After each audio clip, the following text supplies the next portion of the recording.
Okay, hi, I'm Matt. I work at Yale. I'm a site reliability engineer. And I'm going to be talking to you today about keeping AWS in check with Puppet, or managing cloud networking with Puppet with a healthy dose of trolling yourself on the side. Because that's pretty much what I do professionally, is troll myself almost constantly. Okay, hello. Yeah, so I'm Matt. As you can see, I spend my spare time looking disapproving at large pencils made out of Lego. Also this about them. So we use AWS extensively at Yale, especially EC2, and we're expanding into it. And we needed a way to organize our AWS networking, as Amazon like to call it, their VPCs, virtual private clouds. So this is the sort of networking infrastructure inside which EC2 instances live. So our sort of prerequisites were that it needs to be centrally managed, so that you don't have more than one source of truth, because everybody knows here, probably by now, if you have more than one source of truth, you're just going to screw yourself over. It's got to be reproducible. So for instance, if we want to create sort of some AWS infrastructure in EU West 1, we might want to be able to replicate that to US West 1 or wherever else in the world, whichever region we want to roll out in. We need it to be declarative, so idempotent, so that we're basically stating what we want. What's the end goal here? What should it look like? And finally, we wanted it to ideally not be another solution on top of another stack of solutions, because as you can imagine, when you're scaling up quite a lot, you tend to say, I'll have a tool here, I'll have a tool there, and before you know it, you have all of the tools. So a bit of a spoiler, you might not have guessed this, but we decided to use Puppet. Well, I say that Tom, Tom, who normally ends up doing our talks, I've just been told by the Puppet Labs guys that I'm now known as not Tom. He decided to use Puppet. Wrote a set of touchscreen providers to use with the AWS API. And I helped, and then he deleted most of my code.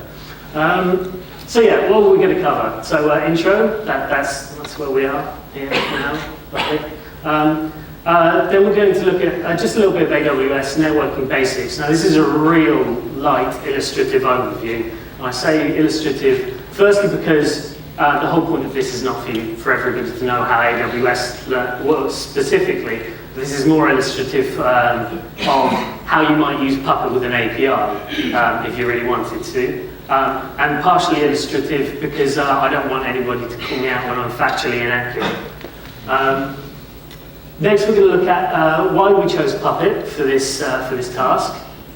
We'll look at how it actually works, so a little bit under the hood, and then some of the interesting things we learned along the way. Then there'll be a summary, and then questions, or as I like to call it, you all pointing out how much of a fraud I am, because I don't really know what I'm talking about. So what I hope you'll get from this, firstly, and I think the biggest thing, the sense that Puppet is actually an extensible framework. It's not just a piece of software that can manage dependencies in external APIs. So for instance, we've been talking today about lots of file resources and execs and things which exist on the node itself. But I mean, that's really just sort of a pathway into executing any code you might feel like. As to whether it's a good idea or not, I'll leave that up to you. And also the idea that nodes are just a sort of unit of computing capacity, and that an operation doesn't necessarily need to be a subset of a node.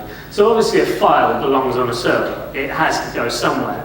But when you're talking about AWS networking, well, that doesn't really belong on a server. But I'll go into that a little bit more later. A little bit of insight into the types and provider systems, and some of the strange things we learned along the way. And as always, to serve as a lesson to others. Because after all, isn't that what open source really is? Sometimes you exist only as a lesson to others. So, some AWS basics.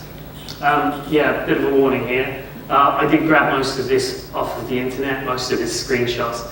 It's not the most beautiful thing in the world.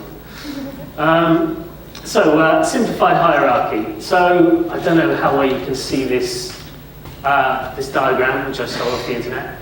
So see that orange blob up there is an EC2 instance. So that lives within a subnet, which lives within the VPC, and it's sort of it's a subset in a way of a route table in a VPC. I just point out here that a lot of the things I'm about to talk about are very abstract things that Amazon have just made up. So we've got an account is where it all exists within. Then a subset of that is kind of a subset of that. Anything which you create will then be done within a region. So it might be in the US or it might be in the EU, in one of Amazon's data centers.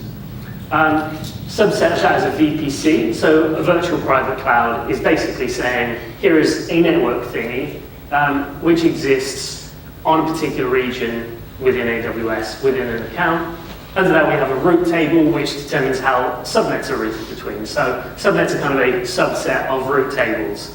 The actual truth of it, this isn't even the truth of it, but this is basically sort of how complicated it gets, and this is why we turn to Puppet in a way, is because actually the things like DOT up there, which I've put as a superset of VPC, it's not really a superset of VPC, and actually if you create a VPC with no DOT, it just creates a default one. But in terms of stating an end goal for the system, well, if you're going to say that this VPC uses this DOT, the DOT needs to be there already. So, and we've also got slightly more complicated relationships. So, where I've said that a VPN is a subset of a VGW, a VPN is actually joining a customer gateway and a virtual gateway. So, a virtual gateway is basically where Amazon kicks out your traffic to you, and the customer gateway is where you receive it. The VPN is the encrypted tunnel between. So a VPN here is a subset of both a CGW and a VGW. So you can see we start to get some really complicated dependencies here. So how do we make all of these objects then, if we're going to if we're going to make any progress? Well, obviously, we could always just make them in the console. So we might want to create a subnet here. We'll specify the VPC. We'll specify the CIDR block for the subnet. Maybe not. Let's not do that. So how would we actually do this? So the big thing about Amazon is that you can use an API to create any resources you want, to change them, to query them. So so I put a big Ruby here, and I've written AWS SDK in the Ruby format. That's just my segue into saying you're going to use Puppet. We'll have to ensure that the resources get created in whatever program we decide to make. And we'll have to ensure that they get purged. We'll have to add in provision for doing it idempotently. So say if we start off with 5 machines, and they're all incorrectly named, or we start out with nothing, we still need to get to the same endpoint, and we're not going to end up with duplicate resources if we run several times over. We also need to manage all of their dependencies. So this is really starting to look like it's pointing towards a solution. Use Puppet. You bet you didn't see that one coming. This is the our Puppet AWS API. As you can see, it's on GitHub. I'll put the URL up at the end, so no rush to copy that down. So basically what we decided to do was create some Puppet types for VPC objects. So we're creating resources for each of the objects. So like a file resource or an exec resource. We're saying something like AWS VPC resource or AWS subnet resource to actually build up a network using those individual building blocks. So all of the API calls are made within the resource, all the several resources that we've created. It will contain all of the code for reading and creating individual resources.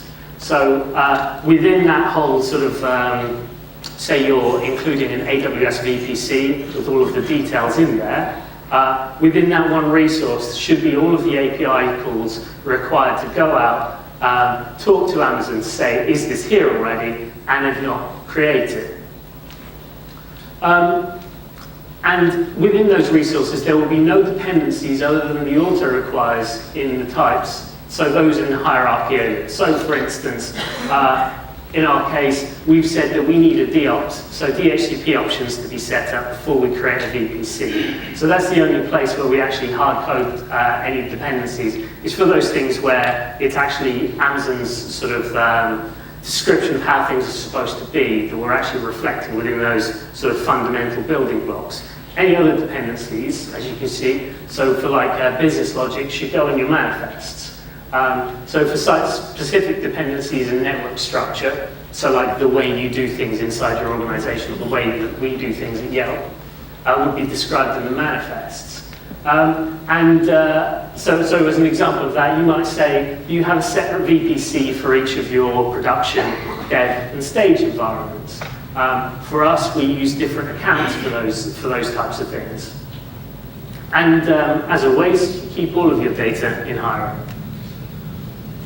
So actually though, other than my contrived example where I led you into making something with the AWS SDK and Ruby, with the ability to create and modify objects, sorry, I just realized that this is happening.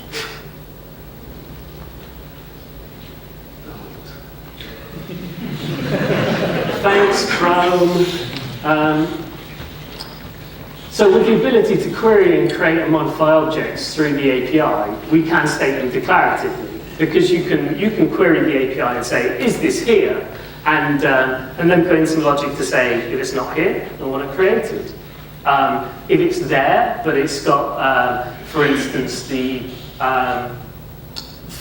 wrong DOT, then we can just change that. We can set it to something else.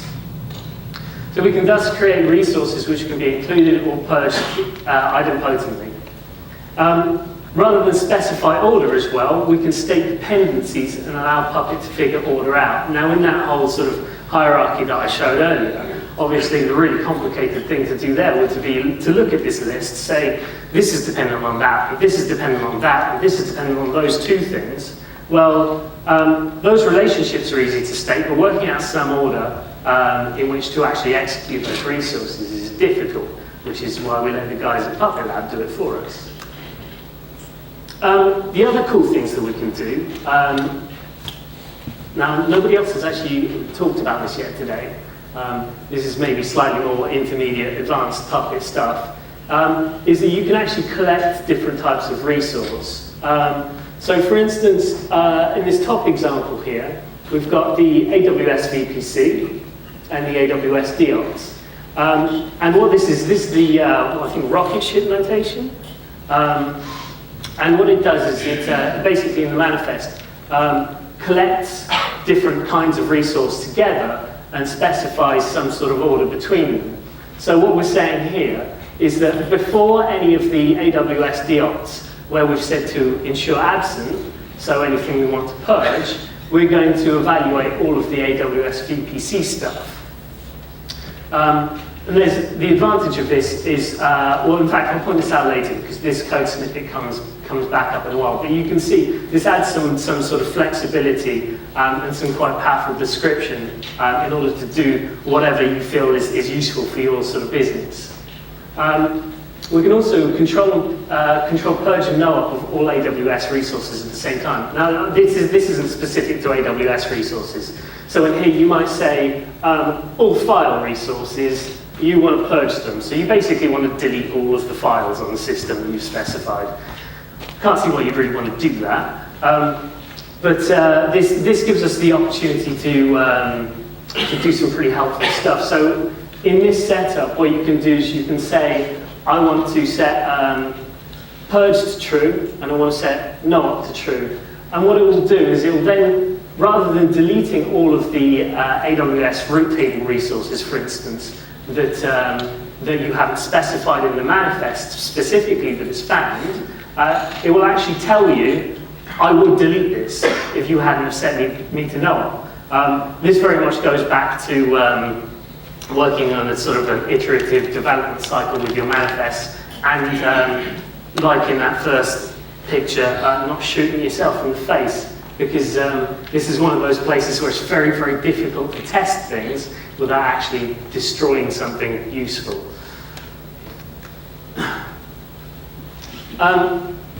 So finally, I think this is one of the things we got quite hung up on for a while. And it took us quite a bit of deciding as to whether Puppet was the right tool for this. And it's that the whole thing seems quite asymmetrical. And it doesn't seem like a good fit in some ways, sort of instinctively. So for instance, you've got the Puppet running on nodes, which create resources in AWS. AWS networking is not a subset of the node. But I suppose you can just say that nodes just act as executors for creating AWS resources. I think it's kind of getting over that idea that with Puppet you would necessarily need to create something on the node that is running Puppet, which you don't necessarily have to do. And actually, this requirement of running on a client plays to our advantage, which I'll tell you about later on. I realised while I was writing this that I could just tell you loads of things I'd tell you later on and then just helpfully gloss over them by the time I got to the end. So, how it works. Puppet types. So, for each of these resources, we've written a Puppet type. At least the ones we've included. I hasten to add here that we haven't written something for everything in AWS, even for everything in VPCs. We've literally just written the things that we needed. So patch is welcome as always. So the Puppet type is, Puppet types and providers, they work in two sections. There's the Puppet type, which is the front end, the provider, which is the back end. So the Puppet type is the bit that you specify in the manifest. So this here is what describes how you would create a resource within the manifest. So for example, the file resource here, you might have new property, or it might be new parameter, I can't remember which would be the source. And you might have another one which represents the file permissions. So in this case, you can see that we've got things like ID, region, and as I said earlier, you can see there is somewhere, here we go, auto require here for the AWS DOs. As we said, in this case, it's a hard requirement for the VPC. So what that will do is it will make sure that any DOTs are compiled into the catalog before the VPCs are. It just means that we've got some sort of correct order that reflects how it needs to be done in AWS. So this is basically just a DDL for the resources metadata, a data description language for it, to describe how it should appear in the manifest. It is the front end for the pluggable back end, which is the provider. For any given type, you can have multiple providers. In this case, we only have one, and the reason for that is that there's only one API. But for instance, if you were talking about packages, you might have a depackaged provider, or you might have a young provider, and you'd use different backends based on which system you're using. Yeah, cool. So Puppet providers are a lot bigger. You can see here that this flows off the end of the page for quite a long way. Not only that, but it inherits quite a lot of code from a parent class as well.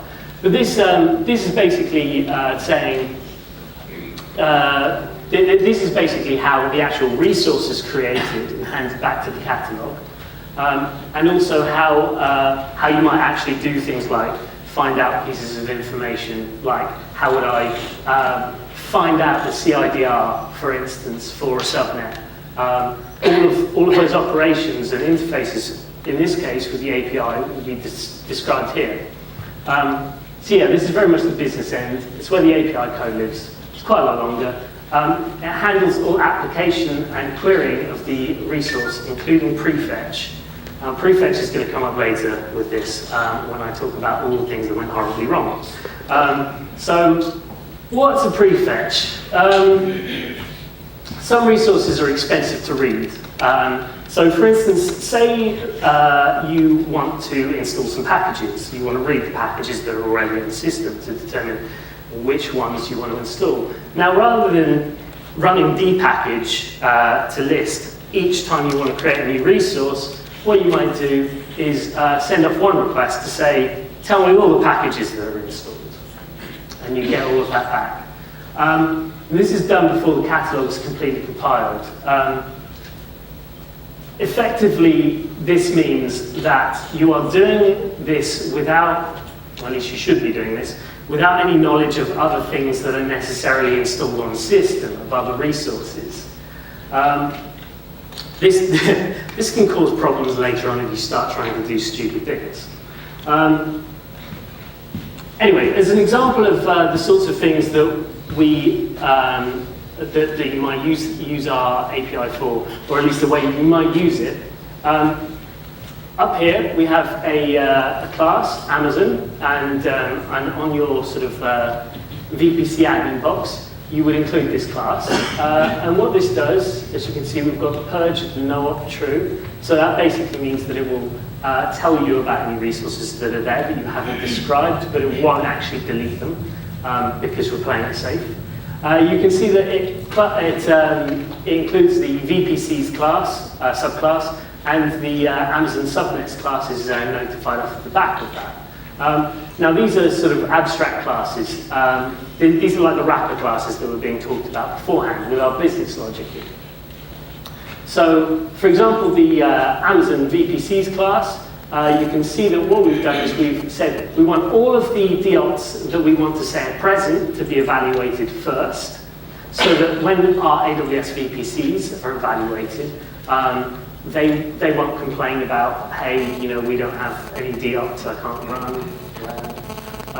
And then more notifications about sort of ensuring the absent ones go away after. I can't remember precisely why, I worked it out the other day. And then here we have a variable assigned from Hira, Amazon VPCs. And it's just a big old hash of a whole bunch of different information, which then gets sent on to create resources in Amazon VPCs VPC. Now this handles a whole bunch of stuff. I think it creates the IGWs, the VGWs, the CGWs, the VPNs, all based off of this data. You can see we've got multiple different VPCs here in US West 1, US East 2, East 1. So that's how you might see it in your catalog and how you might use it. So you basically be able to describe how your infrastructure looks almost entirely within the Hira data there, because it's very use-specific stuff. And your actual business logic is separated out into your manifests there. So associated infrastructure. How do you handle multiple accounts?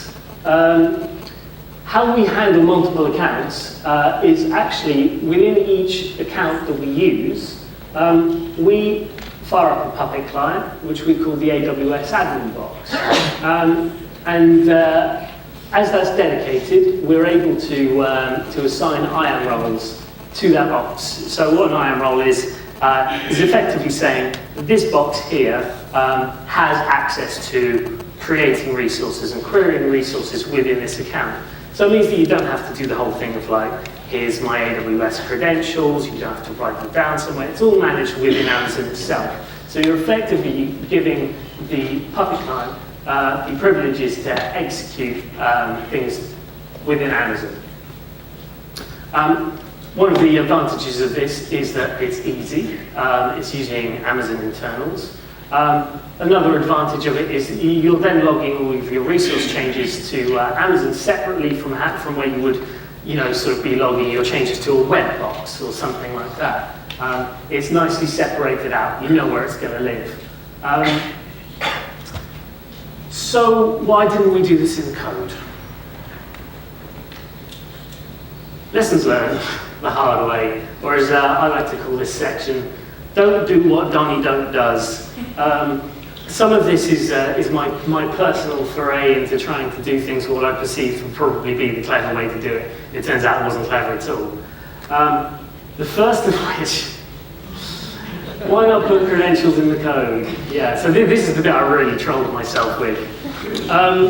So what I tried to do is I tried to create an AWS credentials type, because I thought, hey, what if we make this AWS credentials type? And I can put it in as a dependency for all of the other things further down the chain, and it'll be groovy, and it'll be great, and then you can say to each of these things, this is the name of the account you're supposed to be using, and query the credentials, it'll be great. It turns out I was doing it wrong. It doesn't work like that. This essentially requires access to the compiled catalog within the prefetch phase. So this is before anything's actually being applied to the catalog. This is where you're sort of saying, hey, I want to find out what's going on here. I want to look into the account. I want to say, these are the VPCs I've got. And it turns out that actually trying to find out a piece of information from an entirely different type in order to actually query another type to find out all of the instances is a real no-go. And I ended up really doing some pretty funky plumbing in there with some Ruby metaprogramming, getting bits of the catalog out where I wasn't supposed to. You also need to guarantee the type evaluation order in order to do this. So you get access to the credentials in the catalog so that you can use them in Prefetch. It's crazy, crazy stuff. Effectively, what to take away from this is that sometimes when you start out on an idea and you think it's good and you see a few roadblocks, maybe stop there. Because I just plumbed on through it. I was like, hey, this is still a great idea. I ended up adding in, so part of the provider framework is things like the instances method, which has a very, I don't think it takes any arguments or anything like that. And I decided, this is a bad design choice. I think I'll start plumbing in arguments to all of these things. So I was trying to plumb in credentials to this thing. And Amazon was like, you shall not pass until you sign in. So this was basically a terrible idea. I even ended up copying the AWS resources resource, that one I was saying, in order to apply like an, purge and no-op to a set of resources. The thing about that is it doesn't take arbitrary parameters. It just takes things like, all of these things should be no-op, all of these things should be purged when they're not true. So I decided that I would copy the resources resource to the AWS resources resource. You can imagine how much fun Googling that was, resources resource. Yeah, so that was fun and games. But effectively, I think the thing to take away from that is that using APIs is a kind of interesting thing within the Puppet paradigm, because in a way you actually need certain prerequisites in order to query your set of resources, which would be the credentials. And that doesn't really work very well in a multiple credentials sort of way. So that's why we shipped out to sort of multiple VPC admin boxes in order to do that. Yeah, so I was like, on second thoughts, let us not do AWS credentials, it is a silly thing. This is very interesting. So this is actually a bit of a roadblock for us at the moment. We've been finding that we've been getting multiple instances of the same VPC getting spun up, and we couldn't figure out why. In fact, something I forgot to throw in here is, as our unique identifier for all of these resources, we're using the name tag in AWS. So, we'll say, like, as you saw, like, US West 1 Dev, for instance, will be the name of the VPC. So we use that as our unique identifier because there's no way of predictably saying what, for instance, the VPC ID is actually going to be. So we're saying that we've decided they're going to be unique. What we found is we were coming back and seeing that suddenly there were 2 of each VPC and 2 of each DL, which is very interesting. Tom traced this problem back to something we put an issue in for. Inside the actual prefetch function, you can see the highlighted bit here. We've got the begin to make sure that we can rescue any exceptions there. So it's just saying provider class prefetch resources. So it's basically saying let's prefetch whatever resources the class that's asking for this can do. And then it rescues any exceptions there. And what it does with the exceptions is it logs them. and then it carries on as it would have done otherwise, except without creating the resources. And the problem with this is it's not actually possible to fail out of this situation. So in our instance, what happened is because we were running all of our Puppet stuff against AWS, and because Amazon have a very short sort of time period for their API limit, what we do is we hit the API limit occasionally when we were actually querying for the resources and saying, hey, are these VPCs here? This piece of code would catch that, hey, you can't query this anymore. And it would just sort of, it would log about it, but then it would just ignore it, and we'll carry on creating the resources. So every time that we overshot the API limit during the prefetch phase, it would go, okay, I'm just going to go and create these resources. And then because we'd be back under our API limit, because of reasons, it would go and create these things over and over again. And I think Tom was saying the other day, we had like 12 duplicate VPCs.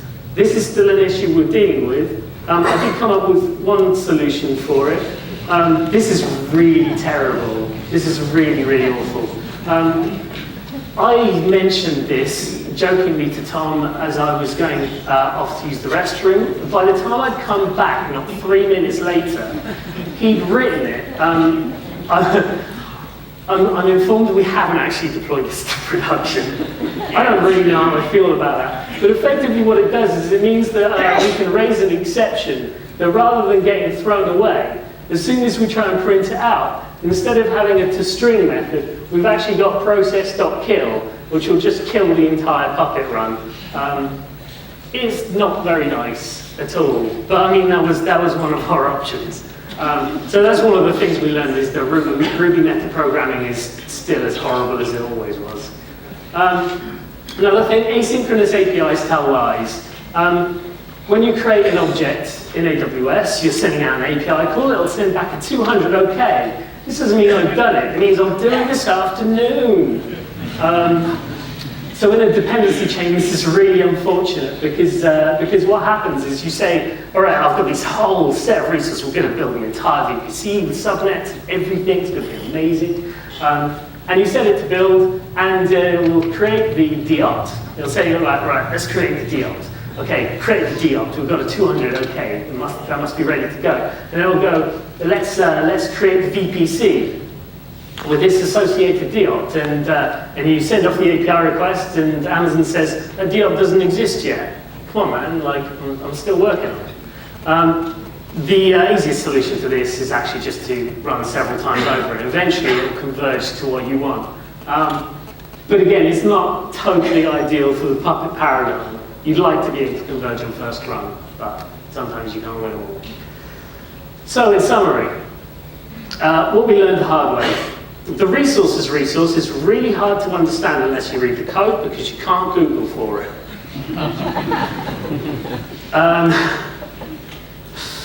It's like searching for like Google Now or something like that. You just get Now and then you end up with all the Now compilations from the last. See, I wrote this, it could do with being able to apply the arbitrary properties and parameters. I don't know, it's probably a really, really terrible idea, judging based on what I did. That's a question. I imagine this talk probably raises far more questions than it does answers. What else I learned the hard way? There's a particular scene in Scott Pilgrim where my sister turned to me and said, "He really reminds me of you."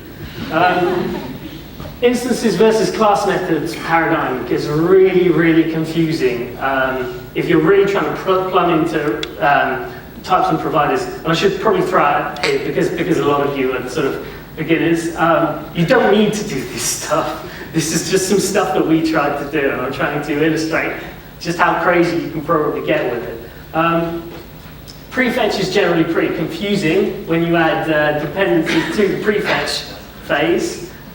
Because that's not what Puppet's designed to do. Puppet's designed to manage your actual real dependencies, not the meta ones that you made up out of the ether. What really cool things I learned. So you can reproduce AWS networking. and other objects, thanks to other contributors. I don't really know, I think we've got like some ACL stuff in there. I think we might have some Elastic IP stuff, but we've had some other contributors add stuff in, so that's been really, really great. And we're always ready to accept pull requests. It's been a really cool insight into the touch and provider system, and how it could grow in the future.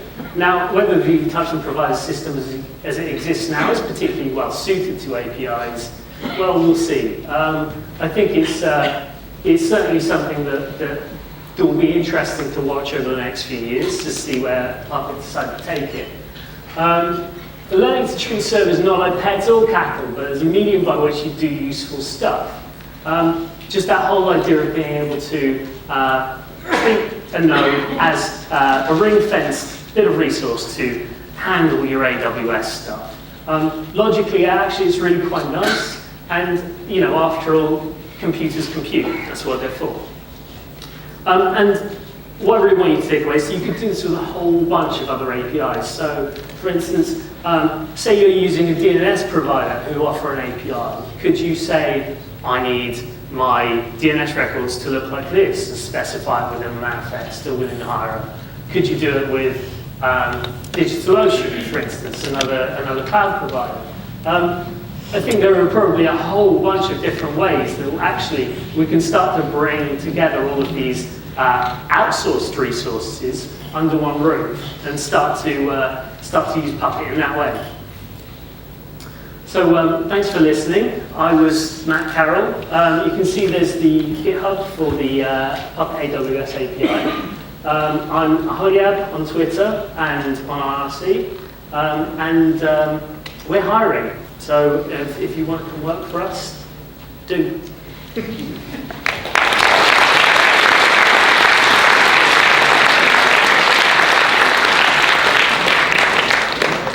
Anyone have any questions?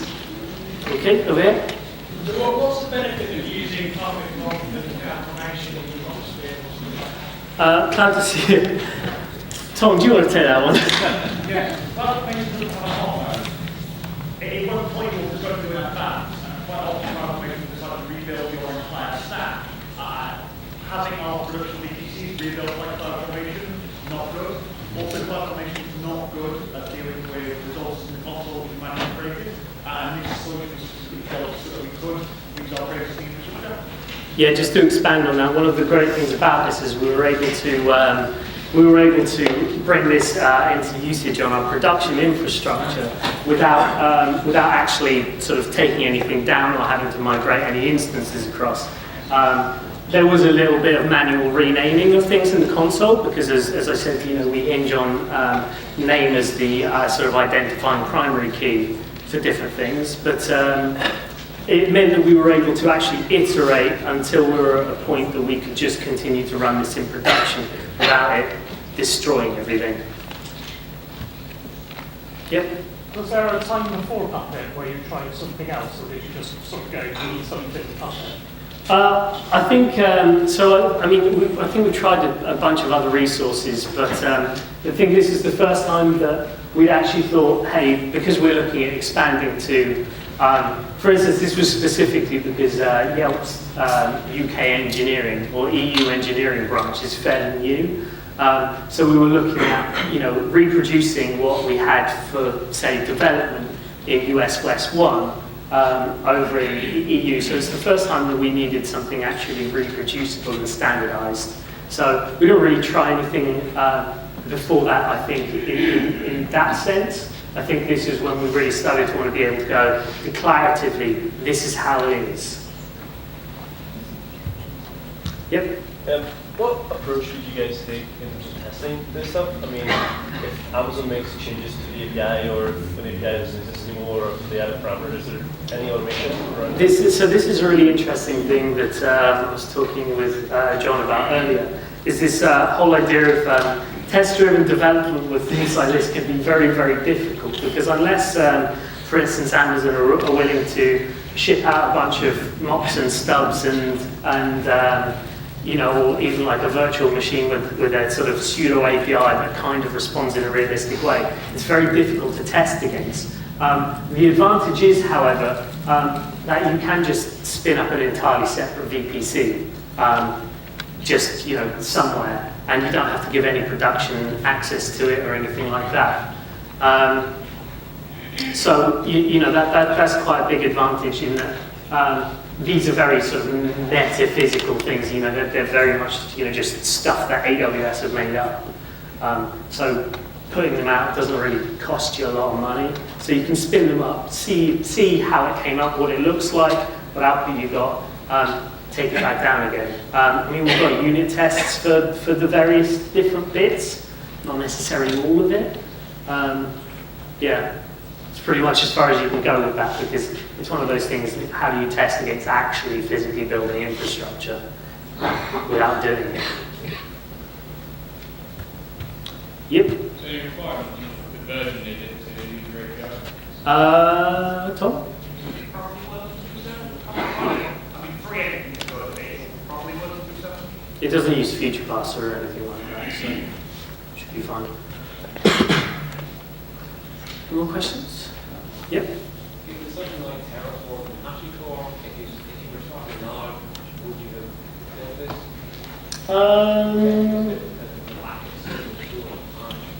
I don't know. I haven't looked at how the Terraform stuff does with regards to like VPCs and networking objects. So I couldn't really comment, to be quite honest.